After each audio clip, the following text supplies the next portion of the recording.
Part of the process of a successful exit is you have to think like a buyer. What does that mean?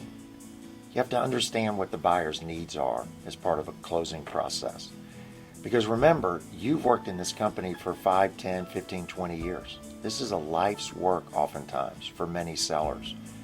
The minute you close, it now becomes the buyer's responsibility, and the buyer's going to take over your business.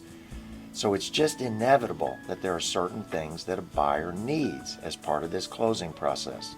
They need to understand your business, but more importantly, they need to understand what your business is going to be like, what it's going to act like, what the revenues are, customers, sales, employees, after the close. So you have to think like a buyer. That bridges the negotiation gap between you and the buyer, and it makes a transaction easier. Buyers are not scary. They're actually very, very predictable. When you have a plan, you go through the growth to exit process, and you develop an exit plan.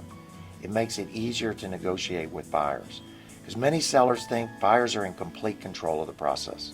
The reality is they do have a lot of control, but they're not in complete control.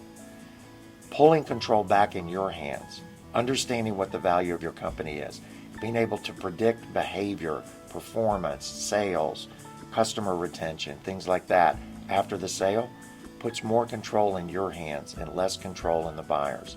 And it also helps you negotiate the purchase price. But you have to start with thinking like a buyer.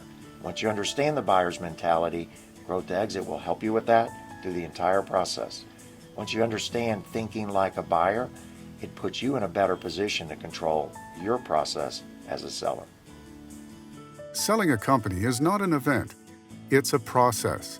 When you move through a systematic, methodical process and look at each segment of your company like a buyer, you remove the impediments that buyers use to lower their offer.